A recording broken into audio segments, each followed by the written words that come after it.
Alright, hello po sa inyo mga kapatid at muli na naman tayong nagkita. So after 2 weeks siguro, mga 2 linggo siguro, 2 no? weeks. Kasi nga bumagyo at alam mo naman, nakakasama ako sa disaster. Kasama kasi ako sa However, sir.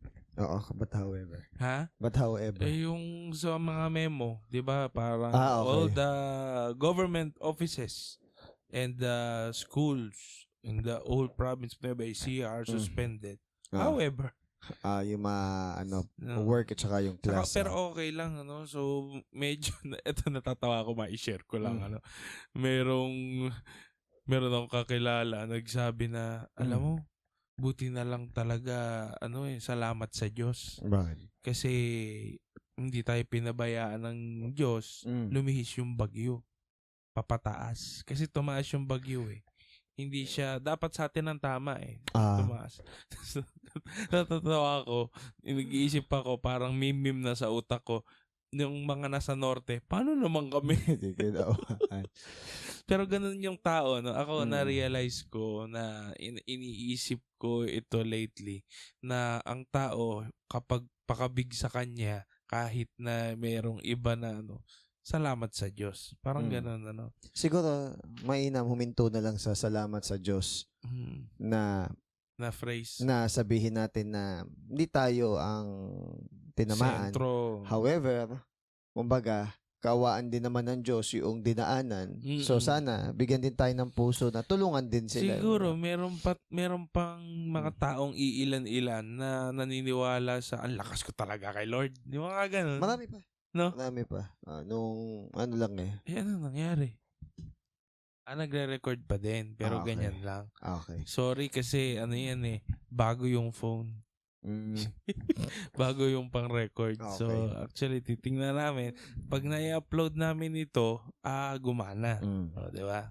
Ngayon, pero recording pa rin naman, ayun, nakikita naman namin. Ngayon, iba naman sabi, nakatulong daw yung natural barrier katulad ng Sierra Madre. Which is good, pwede. Which is good, however, syempre lahat naman ng attribute kay God. Pero syempre, protektahan natin yung Sierra Madre hindi dahil sa natural barrier siya sa bagyo. Okay? In fact, may nabasa akong post and study na hindi naman talaga necessarily sila yung nagpapahina nung bagyo.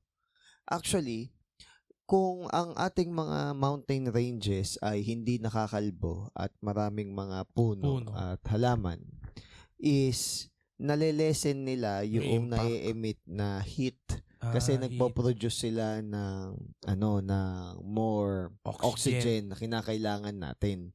So ibig sabihin, protektahan natin yung mga bundok hindi dahil sa sila ay mga natural barrier, kundi dahil sila is nakakatulong para maging maayos yung buhay at maging quality yung air na hinihingahan natin. Na hindi natin napapansin in the long run, yun yung kailangan. Kasi yung carbon dioxide emission na natin kasi is masyadong mataas. Ngayon, walang ganong puno na mag-a-absorb nun. Ay, walang ganong makaka-absorb nun kung walang ganong puno. Di ba normally yung mga puno is nandun sa mga kagubat at kabundukan. So, kumbaga, protektahan natin yung Sierra Madre. Dun pa lang sa point na yon na pangalagaan natin yung mga puno at halaman. Subtle kasi yung pakinabang no? Ganun din naman din ang tao. Pag subtle at pakinabang at hindi immediate ang pakinabang, hindi na-appreciate. Yeah, tama. Ganun bagay. Gusto kasi ng tao yung mag-arbo agad. Kunyari, pagpalagay natin sa mga kandidato, ayaw natin ng mga magaganda at pulidong programa. Gusto natin yung malakihang bigay. Di ba? Magbigay na rin ako ng isang example last na to. Kasi umattend ako ng seminar sa Zambales. Isa sa Zambales ba? Zambales. Longga po. Magkatabi halos eh. Ngayon, tawag dito. Yung isang speaker namin is graduate siya ng International Curriculum Development. Wow. Pwede naman daw na ang pag-develop ng curriculum dito sa Pilipinas is kung ano talaga yung kailangan sa bansa At ang way na mainam na makapag-draft ng ganun is tawagin natin yung iba't ibang teacher sa iba't ibang lugar sa Pilipinas. Pag samasamahin mo at hayaan natin na makita ano yung problema. Ang nangyayari kasi, kunwari mga officials sa limbawa lately is nagde-develop sila ng curriculum. Though we respect, though alam naman natin na may mga undersecretaries at mga magagaling at mga nakapag-aral na nagtutulong-tulong. However, sabi nung speaker namin, pag daw nagde-develop ng curriculum, may budget kasi yan, may pera. So, papansin mo, ilang beses na ba nagpapalit ng curriculum tas kulelat pa rin tayo sa PISA? Though hindi ko naman sinasabi na PISA ang standard ng katalinuhan ng mga bata, kundi ano lang siya, kumbaga checking factor la or Pero monitoring sige, factor. Pero sige, natin, pagpalagay natin. Pero bakit ganun pa rin? Ibig sabihin, parang nakikita pa rin na maraming kakulangan kulelat sa ba atin. talaga? Pinas, kulelat? Sa maraming area. Lalo na sa education system.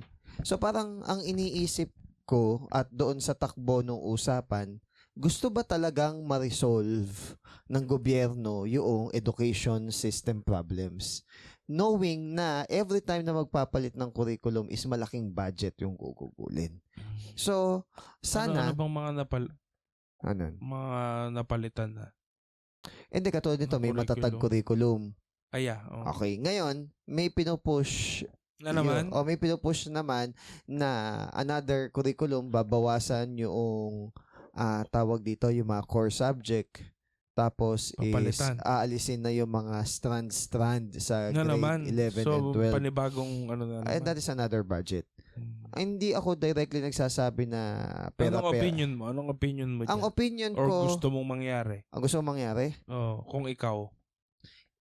Yun nga, yung sinabing suggestion. Tawagin yung mga teachers sa iba't ibang panig ng bansa and alamin kung ano ba talaga yung mga problem, ano yung mga needs na isama sa curriculum.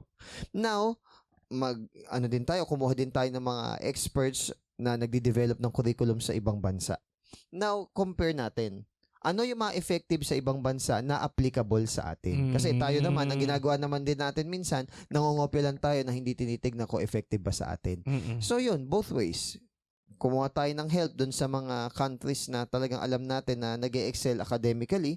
Tignan natin ano yung mga part na fit sa atin. Tapos, alamin din natin yung mga issues and problems sa education system natin. Huwag nating tanungin yung mga nasa itaas. Ang tanungin natin yung nasa field mismo. Sa baba. Oo. Yung nasa field mismo na hindi nagpapabango sa nasa itaas. Kasi ibang mga nagpapabango sa itaas, mga best in reporting yan eh. Hindi nila i-report yung totoo eh. Tama. Ang interviewin mo, yung estudyante, ang interviewin mo, yung teacher na talagang nagtuturo. Huwag mo interviewin yung teacher na hindi nagtuturo. Yung survey. No? Hindi controlled yung data. Kumbaga, targeted talaga kung sino yung mga tatanungin mo. Okay. O tanungin mo yung mga talagang nagtuturong teacher. Huwag mong tatanungin yung hindi nagtuturo. Okay? Siyempre, pabida yung mga iba. No.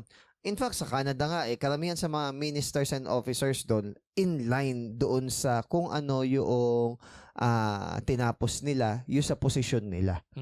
Yun. Sa Pilipinas, hindi ganun, ano? Hindi ganun. Basta't meron lang seso, sabihin natin na, mahirap din naman ipasa yun eh. Pero hindi pa rin kasi madaling makuha yung passion at saka yung compassion ng tao na hindi talaga galing doon. So, kumbaga, kung hindi ka teacher at ba't pa nag-aaral para sa mga ganong bagay? Exactly. No? Kung hindi ka doon ilalagay sa field na yun. Exactly. Kasi kung hindi ka magkakaroon ng passion and compassion, kung ang mga nilalagay mo kadalasan doon is hindi naman related. Hindi ko ini-stereotype. Pero siguro, ito yung mga pagkakataon na pwede natin i-consider na baka mas okay na yun talagang galing sa field na yun. Sanga na, sir. Kasi from education system, doon naman sa pagtatrabaho naman. So, konektado. Tama.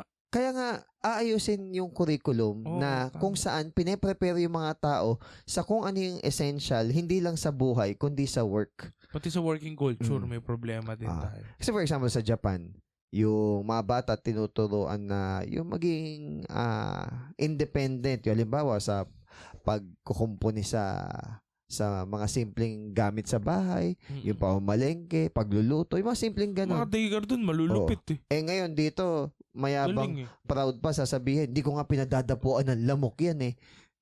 So parang indirectly, hindi mo rin pinagluluto at hinahayaan matilansikan ng mantika yun. O di rin Spoiled ang natututo. dating, O, ganun yung mangyayari. So basically, hindi na tao lang ang problema sistema na. O, yan. Okay, yun yung intro namin. That's the 10 minutes intro.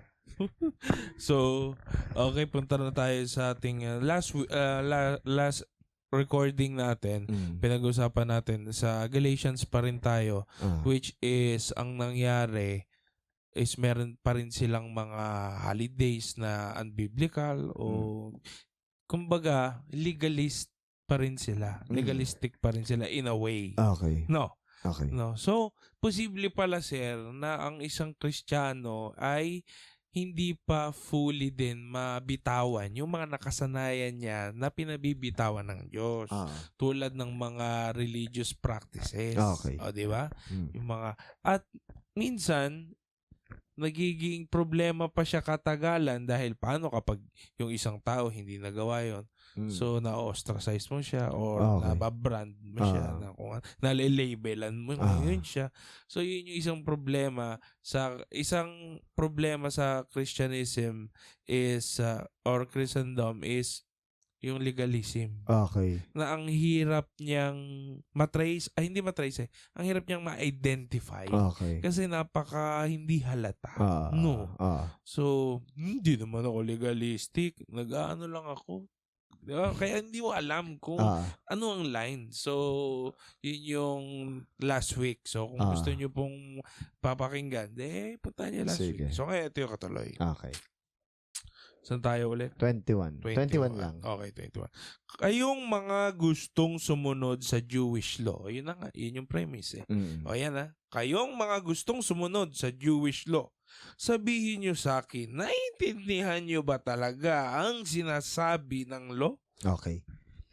Understanding? So dito, inuunti-unti niya yung mga Galatians. Kasi itong mga legalistic na Galatians, they think na napaka-biblical nila because sinusunod nila by lahat. The detail. Hindi man lahat, pero most of them, by the dot or by the detail or by the law.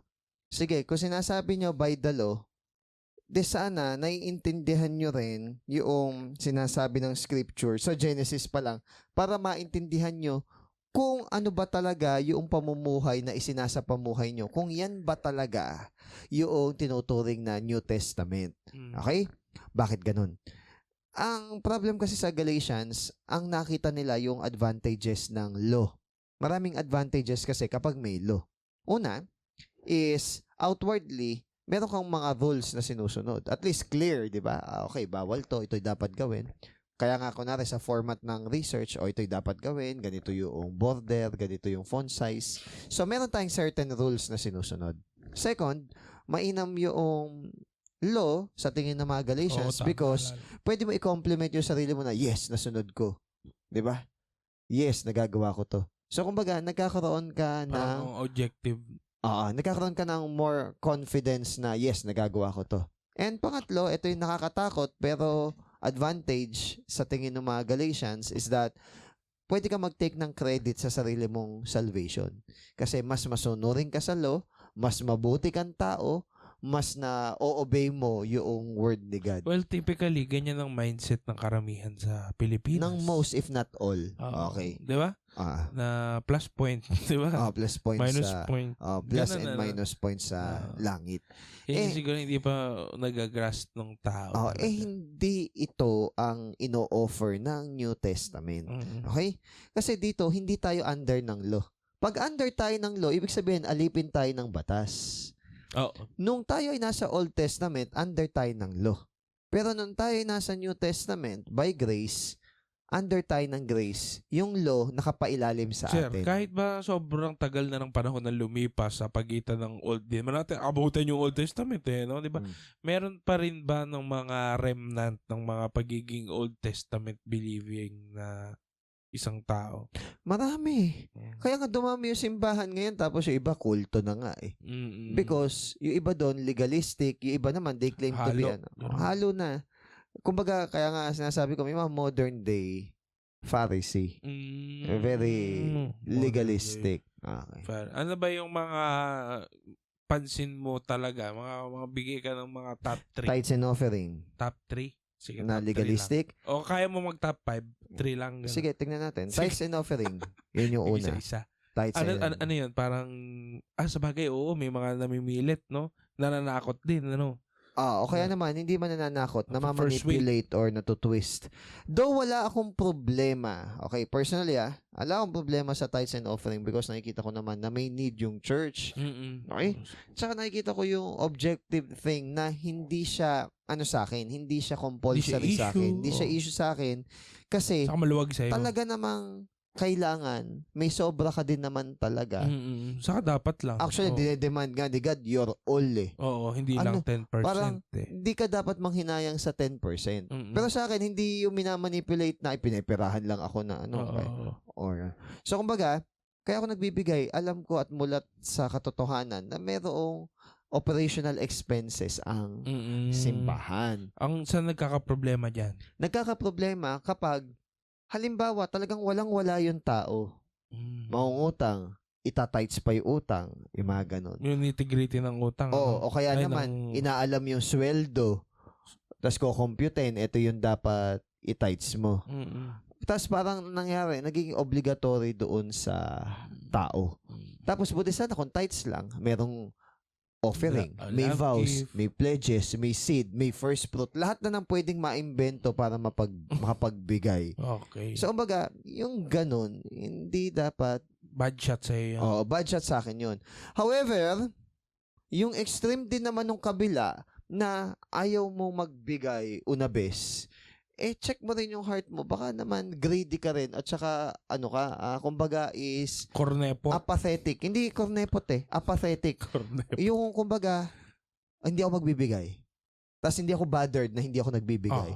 Ibig sabihin, may something wrong. Stingy ka. Ibig sabihin, daig mo pa ikuripot. Okay. So doon, kailangan mo matutunan yung part na yun. Okay. Ano pa next? Okay. Yung pangalawa is yung legalism sa pananamit.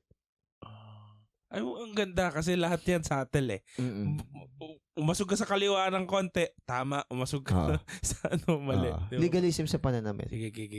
Kunwari, may mga hindi lang pananamit kasama na rin yung mga adornments, yung may mga hindi nagpapagupit ng buhok. Yung forma din. Pag hindi nagpapagupit ng buhok, yung babae nakadress. Paano kung sabihin natin na yung babaeng nakadress, sabihin natin na mayroong trauma regarding sa kunwari, meron siyang sexual abuse na nangyari before kaya mas pine-prefer niya magpantalon. Judge mo ba yung tao just because nagpantalon siya? Saka kasi ng pantalon, di ba? Parang comfortable. Pero ba't ba naman bawal? Kasi cultural sa kanila. Sabi kasi huwag kasi isuot ng babae yung kasuotan ng lalaki at lalaki yung babae. Sa culture naman natin ngayon, walang nag-iisip ng ganun na kapag nakapantalon ng isang babae, tomboy siya. Damit lang ng lalaki yan. Kumbaga, walang confusion. Walang ganong thought dito sa atin. Okay? Kaya, kumbaga, titignan mo din Kaya nga... Tingnan mo yung heart Pero, kunwari, sabihin mo, hindi dapat issue yan. Huwag ka naman mag-spaghetti na suot. Huwag ka naman mag-sando o sleeveless. Huwag ka naman mag-chinitas. Ano ba? Paano ba yung sa bilang elder ng mga simbahan? Ano ang may dapat pang sukat? Modest.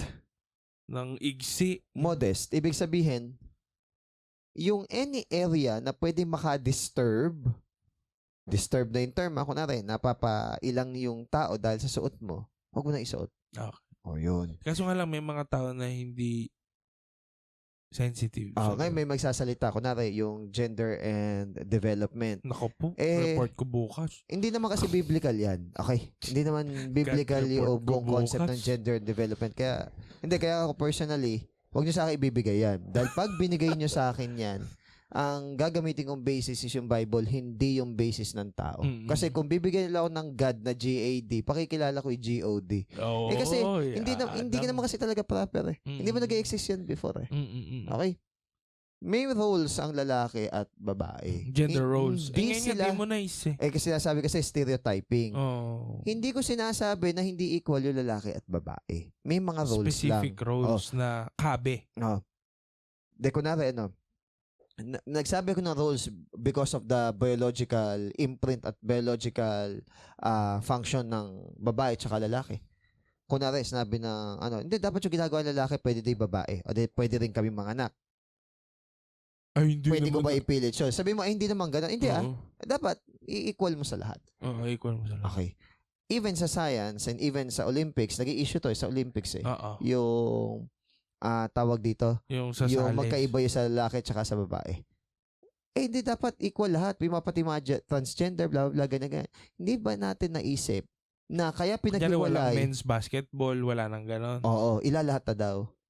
Lahat. Parang ganon. Ngayon, hindi ba nila, kunwari, iba na nagpo-promote ng ganyan, hindi ba nila naisip na kaya binibigyan ng division para sa babae at division para sa lalaki? Kasi pinoprotektahan nga sila. Dahil sa mga example ng mga lalaki nag-transgender into babae. So, syempre, madalas talo sila because in their biological makeup sa mga ibang area, talo lalaki talaga. Pa rin sila. Lalaki pa rin sila. Kaya mas nga, dense ang bones. kaya ang nag-reign at nalo lately, may division talaga pang babae tsaka yun ang lalaki. Okay. Does it discriminate? No, pinoprotektahan nga eh. Ito though sabihin natin very unlikely, meron ako narinig na isang transgender sa isang beauty pageant na sumagot. Siguro sa beauty pageant pang babae? Transgender. Si Miss Universe ba may gano'n? Oo, may pinayagan na, no? Pinayagan na, B? Pinayagan na. Ito, sandali muna. Doon sa transgender. Mawawala kasi point. Tingnan mo. Siya lang yung transgender na narinig ko na siya mismo is hindi siya nag-a-agree na yung transgender is sumali sa, kunwari, pang babae, Miss Universe. Why? Because isa sa pag-respect ng pagiging babae ng isang babae, pagiging lalaki ng isang lalaki, pagiging transgender ng isang transgender, is igalang mo kung ano yung boundaries na meron yung bawat isa. So, sabi ko, bihira akong maka-respect ng sagot ng mga ganon. Pero siya yung una na nirespeto ko yung sagot niya na siya mismo, though alam ko na makes sense. So syempre against ako na transgender siya. Pero at least alam niya yung point na hindi niya ipipilit yung sarili niya doon sa arena na sa babae yun. Yun yung hindi naiintindihan nung ilan eh. Pero pag pinagbuhat mo ng galon ng tubig para ilagay doon sa ang tawag dito doon sa dispenser, sa water dispenser, biglang ipupush na, uy, grabe naman kalalaking yung tao. Hindi natin na ano yun eh. Parang binubunot laging card. Last na to, itong card na to. Pag uwi ng lalaki from work, tas yung babae, syempre, nagluto, naglinis ng bahay. Yung babae? Gagalit yung babae, naglinis, nagluto, ganyan. Take care ng bahay. De, pagod yung lalaki, no? Hindi sino ulit, teka lang, ang naglinis yung babae? Oo, Brad, hindi tayo naalis sa rules. Hindi tayo nawawala dun sa rule, lala. Okay, ngayon, umuwi. Ako kasi naglilinis sila dito. Okay, sige. Ngayon, ganito. Naglinis yung babae, ganyan, luto, ganyan. Ngayon, pagod yung lalaki, umuwi. Hindi daw ba iniisip ng lalaki na pagod din siya? Bakit di man lang daw iniintindi ng babae, ay ng lalaki na pagod yung babae, nagluto, ganyan. Ngayon, sumagot yung lalaki. Sabi ng lalaki, kunwari, sira yung yung lababo, sira yung tubo sa ilalim. Wino-worry nyo ba yun? Hindi, di ba? Kami mag-worry na. Kung sira yung gulong nung sasakya, wino-worry nyo ba yun? Hindi. Kung sira yung alulod, wino-worry nyo ba yun? Hindi. So, meaning to say, meron din kayong area na hindi nyo na wino-worry because alam nyo, lalaki gagawa. Even yung palabas na The Last Man ba yun? Yung pagprotekta, di ba? Kaya may magdanakaw. Pati nga yung... Wala ka naman ikaw pumunant na babae. Pati isang series na The Last Man ba yun? Alam eh. Parang ang point lang nun, pinakita nung society na yun yung problema kapag nawala lahat ng lalaki sa buong mundo. Parang Survivor, something. Parang gano'n. Pinakita ko ano yung mangyayari dun sa buong mundo. Kasi na-wipe out yung buong yung buong... Series? Series. Netflix? Hindi ko alam kung Netflix. Na-wipe out yung buong mundo ng lahat ng merong XY chromosome. XY. By the way, hindi lang lalaki ang may XY chromosome. May mga ilan din in special cases na mga babae na may mga extra, kunwari XXY chromosome or XXXY. May mga actually ganon. Syndrome nga yun eh. Kasama din sila na wipe out yung babae na meron ding XY kasi parang merong virus or ano na wipe out lahat. Buti naman ginawa nilang ganun yung hatian. Ngayon may lalaki lang na natira na nagkaroon ng antigen or sabihin natin na immunity doon. Parang isa o dalawa na lalaki. Pati yung alaga niyang hayop na unggo na lalaki. Yun lang yung mga natira. Hindi ko alam yun. Ngayon, ang point lang noon is pinakita nila yung reality na ito yung mundo na walang lalaki. So kumbaga, wag sanang isipin na nadidiscriminate ka just because merong mas applicable na role sa'yo na hindi idinikta ng society. Wag na lang hindi dinikta ng society, kundi nung iyong biological capacity. And you are not ostracized because of that, kundi ine-embrace pa nga na oo nga naman, bakit nga naman hindi ako yung magtaob nung galon ng tubig dun sa mas nakakaya nga yung lalaki na hindi gagawin yun. May masculinity, may femininity. Nagiging toxic lang kasi kapag nag-i-impose na. Ayun. So yun yung take ko doon. And that is a form of legalism din. Okay, legalism din. Na-connect mo pa. Okay, so pananamit. Pangatlo sa sige, top 3 lang. Ang tawag dito, ano yung isa is tithes and offering, pananamit. Isa sa legalism na madalas absolute ang sinasabi ng leader or in authority sa loob ng church. Problem yan. And that is also a form of abuse. And problem yan, sir, kasi sa Catholic Church meron tayong infallibility of the Pope. Which is hindi naman dapat. Diba? Ibig sabihin, hindi nagkakamali ang Pope. Sa world religion, nagsabi ako ng mga examples na may mga Pope na notorious na meron silang crime na nagawa. Talaga? Throughout the history talaga? Meron. Okay. Sa meron, kahit search mo lang din, na may mga pinapatay pa ang Pope, ganyan, dahil sobrang sama. May Pope pa na patay na, pinarusahan pa yung, pinahukay pa yung katawan nung patay, tapos kinondemn sa court, hindi naman na makakasagot yun. So may mga ganun. So ang punto ko lang is, yung pagiging authoritarian ng tao, nakakaano siya? Mga leader, nakakalango siya. Sabi mo nga, nakakalango kasi yung kapangyarihan. Ayun yung mga nakikita kong legalistic practices sa maraming churches. Na kapag ikaw yung leader, hindi ka pwedeng questionin. Actually, pag tinanong mo yung sarili mo, sino hindi mo pwedeng questionin at sumagot ka ng tao, yun yung Diyos mo. Si David nga, si Asaph, si Jodutun, kino-question nila si God na, Lord, bakit ganito? Ipaliwanag mo sa akin. So, nag-ask sila ng wisdom kay God Tapos yung tao, di mo pwede questionin. Yun. So, yun yung mga legalism na nangyayari sa maraming churches. Dito tayo. Okay. Sinabi doon na meron kayong 2 anak na lalaki, si Abraham. Yung isa, anak niya sa isang alipin, at yung isa naman sa 23. babaeng malaya. Tulad ng ibang mga bata, pinanganak sa natural na paraan ang anak ni Abraham sa alipin. Pero yung anak niya na pinanganak ng babaeng malaya, bunga yon ng pangako ng Diyos. Okay, may 2 anak daw dito. Throughout history, ano ba ang history nito? Si Abraham.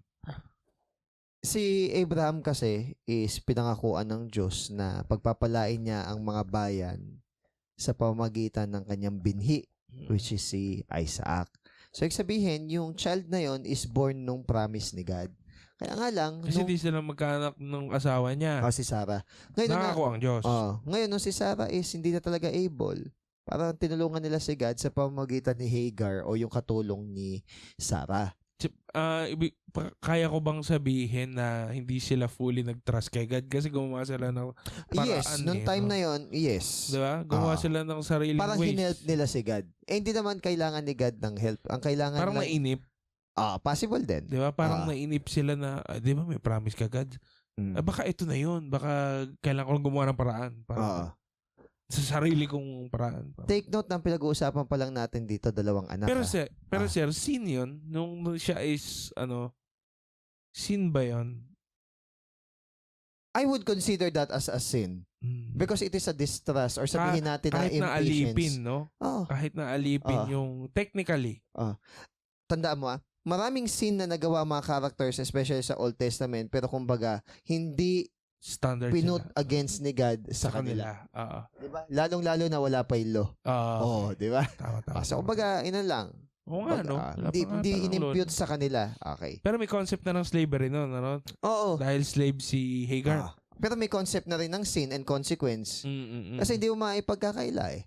O kaya nga nagkaroon ng mga Arab countries because of dun kay Ishmael. So kung tama yun at hindi sin yung ginawa ni... So mas nauna na ipanganak si Ishmael. Yes, dahil hindi nga. Oo, tama. Ngayon, trivia lang. Sige. Hindi lang ito ang naging anak ni Abraham. Yes, may naging pangatlong asawa pa si Abraham, si Keturah, nung namatay si Sarah. At madami siyang naging anak doon. Ayan. Pero dahil mga anak lahat yun ni Abraham, lahat yun binless ni God. However, yung pinangako is si single Isaac. Nag-iisang pinangako. Oo, si Isaac. Kasi siya din ba yung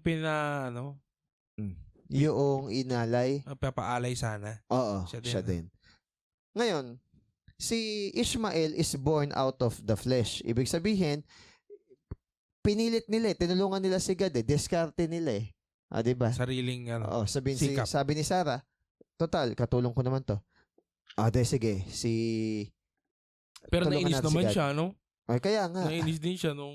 kaya minsan di mo rin maintindihan. siya yung nagsabi dun sa alipin niya. Diba? Di ba? Hindi mo rin maintindihan sila minsan So, ngayon... Tapos, ang maganda yan, di ba si Hagar, nag-cry din siya kay God. At pinakinggan naman siya ni God. So, kumbaga, si God is fair naman and just sa mga tao. Now, pinalayas. So, meaning to say, hindi ito. Okay? And nagbigay na nga ng hint si God Pakinggan, Abraham, pakinggan mo si Sarah, sinasabi ni Sarah. Yun. Dahil hindi naman talaga si Ishmael yung promised. Pero sa Quran, yun ang kinoconsider nila si Ishmael. Yung promised child ni God. Well, as a Christian, di tayo niniwala doon. Ngayon, doon sa pangalawa, sabi dito, si Isaac is born of the promise. So, kung meron man talaga na makikita natin na ito talaga ang plano ni God, syempre, si Isaac. Kasi yun yung born out of promise na hindi na dapat magkakaanak, baog na, or sabihin natin na may problema na, or hindi na able in their biological clock, nagkaanak. So, it is really from God. Kaya pinangalanan siyang Isaac, no? Ngayon, marami tayong mga concept na pwedeng makita dahil dito, no? So, yung kay Ishmael is about slavery, and then yung kay Isaac is about freedom. Malaya sabi. Kasi monitored ka, ano ka ng ng amo mo. Sabi dito, one son of Abraham was born of a free woman, Sarah, free. Si Hagar, bondwoman. So that is slavery. Yung law, it is slavery. Ganda illustration pala yun, no? Yung grace, it is more on freedom. And true Christian is marked by freedom. Not freedom to sin, but freedom from sin. Yan. Yung slavery kasi, slave ka ng batas. And we are under the law nung Old Covenant. Pero nung New Covenant, the law is under us. Yan. Parang ganyan yung mga ADD. Ngayon, yung law daw, nasaan na? Nasa ilalim na natin. So, ibig sabihin, tayo na ang gumagawa ng batas. No. Nilalakaran natin yung batas. Ibig sabihin, guide na natin yung batas. Pero hindi na yon ang ginagawa nating basihan para magkaroon ng relasyon sa Diyos. Yun. Malinaw doon. Ulitin ko nung Old Testament, under tayo ng law. Nung dumating yung grace ni God, realized in Christ Jesus, yung law, wala na sa ibabaw natin, nasa ilalim natin. Dahil yung grace, tinutulungan niya tayo mag-overcome. Unlike yung law, hindi. Kaya nga, nung nag-share ako sa subject namin sa world religion, for example, Catholic, meron silang legalism. May mga areas silang under the law. Iglesia ni Cristo. Jehovah's Witnesses. Any religion na merong imposition ng pagiging under the law, hindi walking on the law, is legalism, whether they like it or not. Seventh-day Adventist, yung pagpipilit nila doon sa Sabbath day, okay? Na nagka-clash na dapat hindi nila naunawaan na kaya Sunday ginaganap yung mga pagpupulong or services. It is because Sundays nabuhay si Christ. Sunday Sunday nagpakita si Christ sa mga disciples. Saka lahat ng araw, ginawa ng Diyos. Oo. Walang masamang araw. Yun, exactly. Diba? So, yung sa food, legalism yun. Iniisip nga ng mga tao na hindi kumakain ng baboy at hindi kumakain ng dugo na sila mas mature at mas tama sila. Yun ang problema ng legalism. Na meron kang feeling na, at saka hindi lang yun, na meron kang feeling na mas tama ka just because ginagawa mo yun, sila hindi. Yun yung effect, no? Yun ang effect ng legalism. Consider mo siyang legalism kapag may ganun ka. Feeling mo mas tama ka kaysa sa iba. Hindi dapat yun ang maging feeling mo. Kasi sa totoong buhay, nung inaral natin itong mga laws and grace na to, hindi kumakain ng baboy at dugo ang mature. So kahit pala tama yung ginagawa mo at biblical, pwede siyang maging legalism, depende sa'yo. Yes. Attitude. More on attitude. Yes. No? Actually, ang mas mature pa nga is yung mga hindi problema kung ano yung kinakain. Yun sa Corinthians natin. Yun. So sila pa nga yung tunuturing na mas mature. Pero ang tingin ng mga hindi kumakain ng ganon, sila yung mas mature. To the weak naman, di ba? Saka to the strong. Yun yung sinasabi. Yun ang example ng pagiging legalistic. Porket tama kami, Sabado kami, Sabat namin. Mas tama kami, kayo. Kailan nagbago yung Sabat? May nagsabi sa akin ng gano'n eh. Ginanon ako, kang gano'n. Hindi, para lang di mawala yung thought, sa akin. Pag naipakita mo sa akin na nagbago na yung araw ng Sabat, maniniwala ako sa'yo. Ang sagot ko, Sir, hindi po kita pinipilit na maniwala sa sinasabi ko. And number 2, huwag niyo po akong tanggalan ng law of freedom or freedom na kahit anong araw ko gusto magsamba sa Diyos is walang problema. Hindi ko po binabago yung araw ng Sabat. Yun yung pinoint out ko sa kanya. Kasi nga, ang nagiging issue, bakit linggo ginawa? Hindi naman sinabing Sabat yung linggo. Sinabi lang na kaya linggo nabuhay si Jesus, linggo nagkaroon ng pulong na nagpakita si Christ doon sa mga disciple na nakandado'y pinto, hanggang sa yun ay naging practice. Linggo. Di sana kung ganon si Christ nagpakita ng Sabado. Di ba? Sana nung sumunod na Black Saturday. Sana nung sumunod na Sabado, yun yung pinopoint out ko na hindi Diyos yung mga araw. Tama. Ngayon, tama. Kung free ka na Christian, hindi issue sa'yo yun. Diba? Kung umaga o hapon ka mag-church service, hindi issue sa'yo yun. Kung ano yung kulay nun damit, hindi issue sa'yo yun. Kung may kasama ka na nakatato o may kasama ka na sabihin natin na kaiba hindi proper. Or kaiba sa ano yun, hindi mo issue yun. Kung mayroong kumakain ng baboy, gano'n, hindi issue sa'yo yun. Kung sabihin natin na siya, inirespect niya yung ganito o yung ganyan na kinakain o araw, hindi issue sa'yo yun. At hindi mo rin iniisip na mas tama ka kaysa sa kanila. Mas mature ka or ganito. If you are more mature, you are less judgmental. However, bakit ikaw, sir, tinuturo mo yung mga ganito, mali ito. It's because test every spirit. Hindi lahat ng spirit is galing kay God.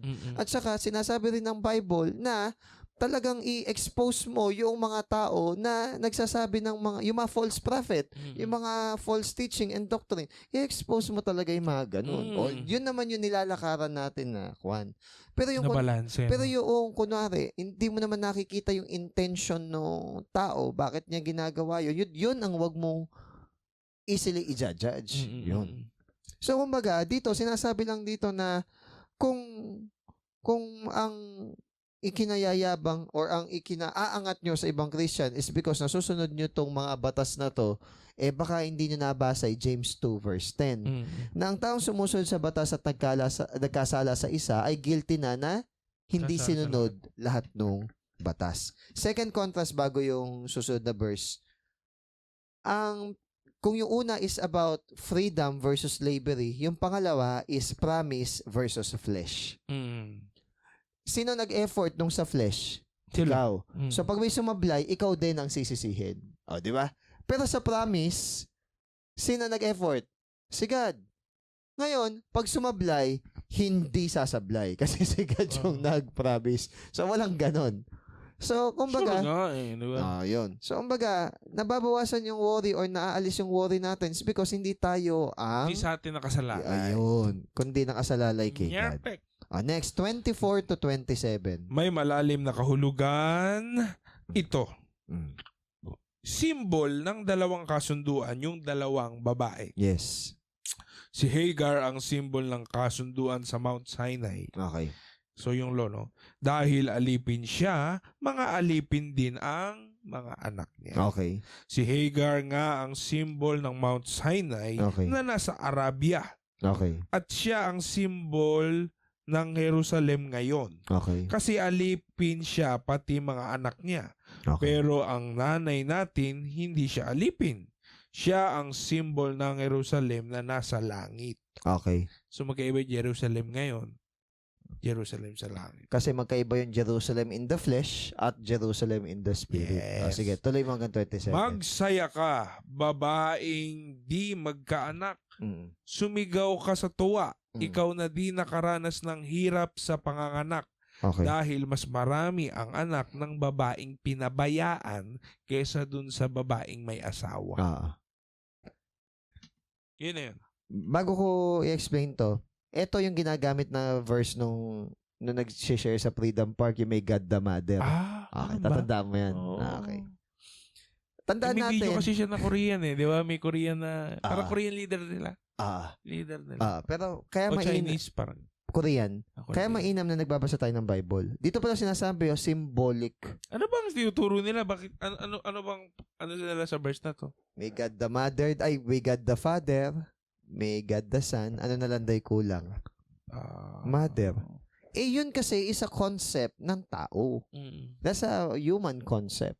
Ang kailangan natin tignan is heavenly concept. Ala pa namang babae or mother noon. Though sabi natin si God is genderless, He chose to manifest Himself as a male. As a father. Okay?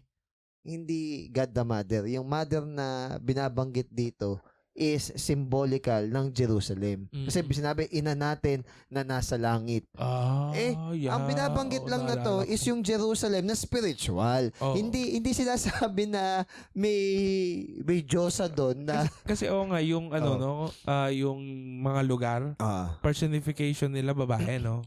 Her, like ganun, no? Kasi she Lady Wisdom nga yung sa reproduction kasi is more on ang relate na gender ay babae. Saka nag-nurture. Yun yung parang role.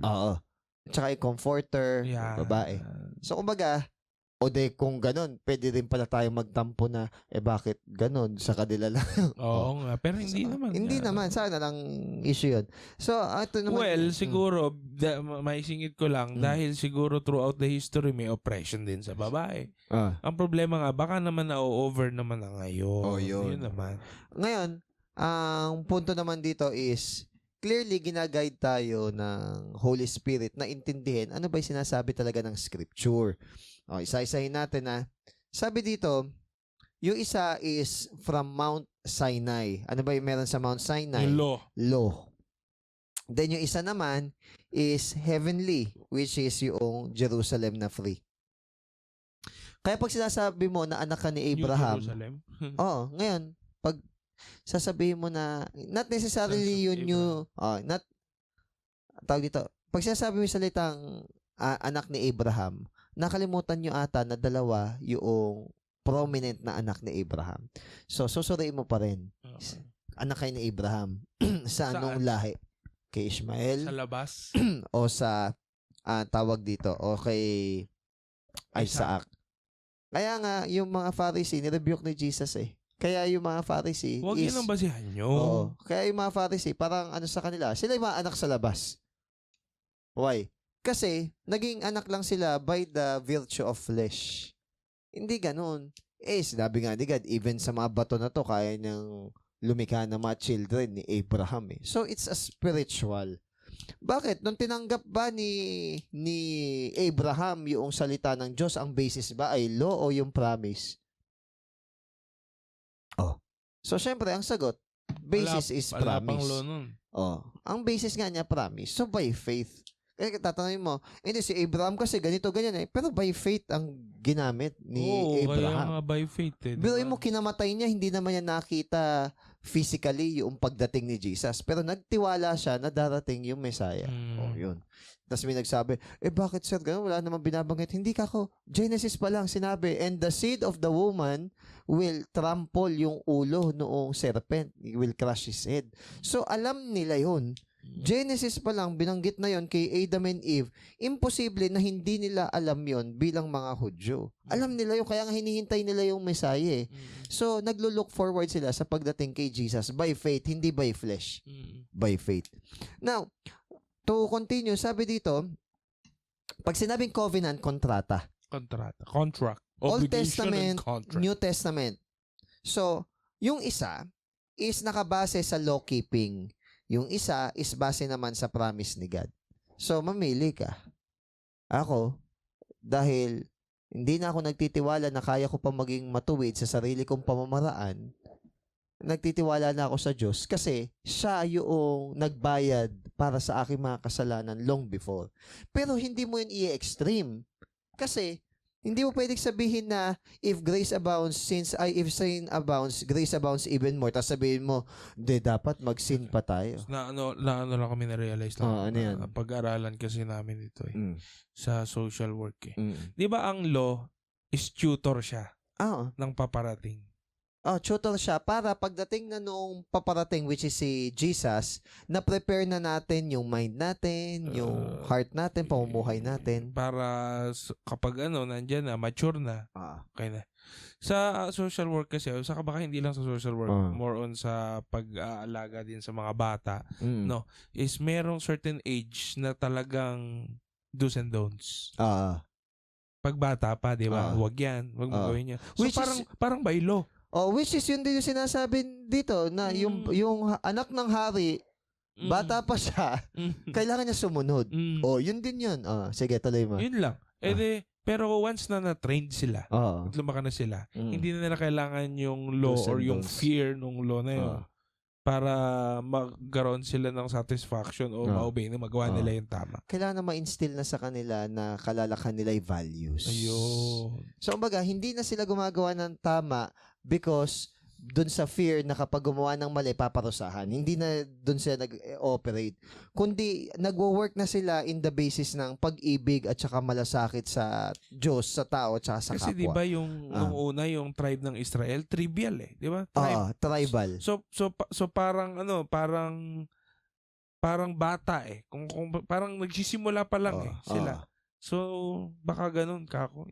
Which is binabanggit sa Bible, na yung law, nung wala pa si Jesus, para siyang tutor natin. So, pag tutor natin, susundin mo lang kung ano yung sinasabi niya. Okay? Ayan. Ito, over us. Nakailalim tayo. So, ito yung law. Nakailalim tayo. So, dahil hindi pa natin nakukuha yung essence nung ano ba talaga. So, sunod lang muna tayo. Pero nung naintindihan na natin, hindi na to nakapatong sa atin. Ito na yung daanan na nilalakaran natin. Okay? Why? Kasi dumating na si Jesus. Habang wala pa ako, ito yung manual ko. Pero pagdating ko, even yung mga hindi nakasulat dyan sa manual, makinig ka sa sabihin ko. Yun. So, guide na lang siya. Again, ulitin ko, hindi rin naman porkit naging guide is babaliwalain mo na. Kasi yun nga yung way para makapaglakad ka ng maayos sa iyong buhay Kristiyano. Kaya ang third contrast, yung legalist, yung slave, they are earthly. Pero yung free, yung grace, yung pangatlo is heavenly. Kaya nga sinabi, you must be born again. Sabi ni Nicodemus, pwede ba yun na bumalik ako sinapupunan ng nanay ko kasi panganak uli ako? Hindi by flesh. Hindi by flesh. Kaya nga kailangan ma-born again eh. Baka nga yung mga legalistic, from above. yun nga, baka nga yung legalistic, kulang sila sa essence at pagkakaunawa kung ano ba ang pagiging born again. Hindi nila fully grasp. Yes. Okay. So, heavenly. So, kumbaga, nag-create ng another generation si God, lineage na hindi by flesh na inherited yung sin ng kanyang mga forefathers, kundi inherited natin yung righteousness ni God. O yun. So, it's more heavenly. So, ito yung mga tao na buhay na yung kanilang spirit. Hindi mo rin naman pwede pagsamahin yung Old at New Testament. Di ba? Kasi hindi mo pwedeng ilagay yung new wine sa old wine skin. O, kaya hindi mo sila pwedeng pagsamahin na legalistic ka. Kunwari legalistic ka, tas by grace, paano yun? Hindi ka magkanda tuto. Next. Ay, meron naman. Ito pa. Number 4. Hindi gumawa. Sabi, ang children ni Ishmael ay many children. Pero ang children ni Isaac ay many more children. So, ibig sabihin, at the end of the day, mas magiging abundant ang grace kaysa sa law. So, kung yung law, ito lang, pero yung grace, mas marami pa siyang pinapapasok na tao. Mas marami siyang wini-welcome na tao compare sa grace. Kaya nga may mga simbahan. May mga simbahan nakakasakal eh. Diba? Ganito, ganyan. Mas pinipili ka ng iba na lumipat eh. Sabi, hindi lang sila discipline. Hindi eh, merong area na hindi mo naman talaga kailangang higpitan yung tao. Legalistic lang talaga. Ayun. Dapat ganito, ganyan. Magre-report kayo. Dapat isasabihin nyo sa akin, lording over na yun sa tao eh. Na pag-usapan natin yun. Yun yung isa pa na legalism. Top 4 na yun. O yun. Mamaya tingnan pag kaya dito top 5 na. So, mas marami yun na i-welcome. Pero again, ingat din, hindi porket madami, yun na yung tama. Kasi meron naman din ng mga simbahan na sabihin natin na watered down. Unbiblical, charismatic. Okay? Charismatic na unbiblical pa. Though hindi ko nilalahat ng charismatic, Okay, may mga biblical charismatic, unbiblical na mga charismatic na madaming mga tao gusto sa kanila. Pero, alam naman natin na doctrinal speaking, hindi.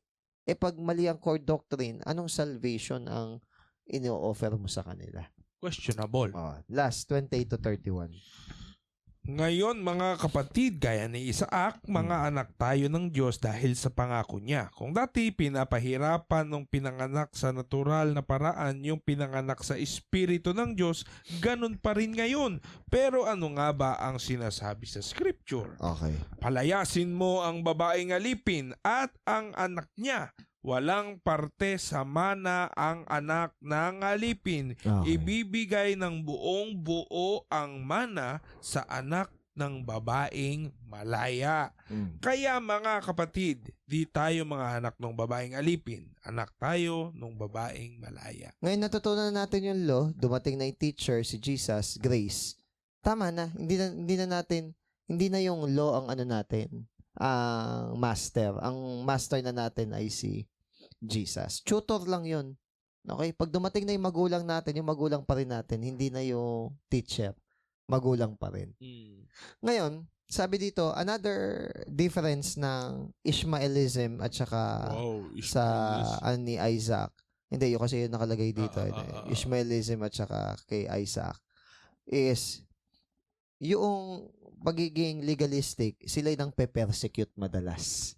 Roman Catholic Church, remember, maraming mga nations ang nasakop ng Roma sa pamamagitan at sa ngalan ng relihiyon at Kristyanismo at maraming namatay. At maraming namatay dahil doon. Catholicism, even sa 333 years. Hindi, ang point ko pa rin, in the name of Catholicism or Roman Catholicism. Ngayon, i-deny nung iba yan. Hindi, history yun eh. Irrelevant ang feelings and emotions mo regarding doon. History ang pinag-uusapan natin doon eh. So, part na naging na persecute is yung Catholic or sabihin natin Roman Catholic Church. Though muna ako though, yung mga talagang totoong mga Catholic, yung nakuha nila yung esensya ng pagiging Katoliko, na-persecute naman din talaga sila. Lalo na yung mga karamihan ng mga naging santo nila. Okay, so hindi ko nilalahat na. Ang binabanggit ko lang dito is yung mga corrupt na mga leaders ng Roman Catholicism and Empire noong araw na sila yung nag-cause ng kamatayan ng maraming tao. Kunwari sa mga witchcraft, kahit hindi naman witch, yung porket left-handed lang, sinusunog na. Saka kapag babae daw nung araw, sir, pag nagbabasa ng libro, witch, di ba? May ganun din. Ay, yung napanood natin. Ay, napanood nga natin. So, part yun ng history. So, hindi ko nilalahat. Okay? Then, sino madalas na pe-persecute? Yung gumagawa ng tama. Di ba? Madalas, ang nampe-persecute, yung madami yung numbers, persecute yung konti. Okay? Madaming mali eh. Oo, yun. So, yun yung number 5. Konti ang tama eh. Okay. Sabi dito is, nung pinanganak si Isaac, ano sinabi? Pinaalis na si Hagar tsaka si Ishmael for some time. For some time kasi nung una minamak pa ni Ishmael si Isaac eh. Ganun ba? O kaya naiinis si Sarah. Kaya inis na si Sarah. De pinalayas. Kasi nandito na yung tunay na tagapag-mana. Pero wala sana naging problem kung hindi in-effortan ni Sarah at saka ni Abraham na tulungan yung Diyos. Kasi hindi kailangan ng tulong ng Diyos. Mainip. Okay. Next, number 6. Number 6 na difference ay, parang dami pala ito. 2, 3, 4, 5, 6. Walang mamanahin yung flesh. Pero may mamanahin yung Son of Heaven. Totoo naman. Yung mga idolaters, yung mga murderers. Hindi magmamana ng kaharian ng Diyos. Kasi they are of the flesh. Yeah. Pero sabi, yung poor in spirit, they will inherit the kingdom of God. They will inherit everything. So, spiritual. Last but not the least, yung sa lineage ni Ishmael, it's about law-keeping. Pero sa lineage ni Christ, Christianity, true Christianity, ang basis is trust in God. Ang motivation na natin is love. Di ba sabi sa 1 John 4, yung he who fears is afraid of punishment is not made perfect with love. Pero yung he who does not fear is made perfect with love. So, ang motivation na natin, ba tayo sumusunod sa tama? Mahal natin yung Diyos. Bakit sinusunod natin yung teacher natin? Respeto natin yung teacher natin. Bakit sinusunod natin yung magulang natin kahit minsan may mga advice sila na yun. It's because mahal natin sila. Bakit natin sila inuunawa kahit minsan parang nagagaslight tayo? It's because na kukuha natin yung sabihin natin na pag-honor sa kanila. So, hindi na basis ng law para maging close kayo ni God. Ang basis na is trust. Ulitin ko hindi fear. Ulitin ko hindi natin ni-remove yung law. It is already written in our hearts at nilalakaran natin. Pero hindi law yung master natin. Ang master natin is si Jesus. And si Jesus, ang inintroduce niya sa atin is yung mercy and grace. But of course, it should stand on the truth. Yun. So, tinupad ni Jesus yung law, pero hindi na-abolish yung law. Did not came to abolish the law, but to fulfill it. Okay, hindi na wala yung standard ni Jesus. Yun lang. Legalism versus yung pagiging gracious. Free. Ni God. Pagiging free. Sige, nari-title. Hindi, ayun, legalism and true Christianity. Maganda i-title dito. Abangan! So, yun lang guys. Thank you. Goodbye. Sakto tayo 1 hour.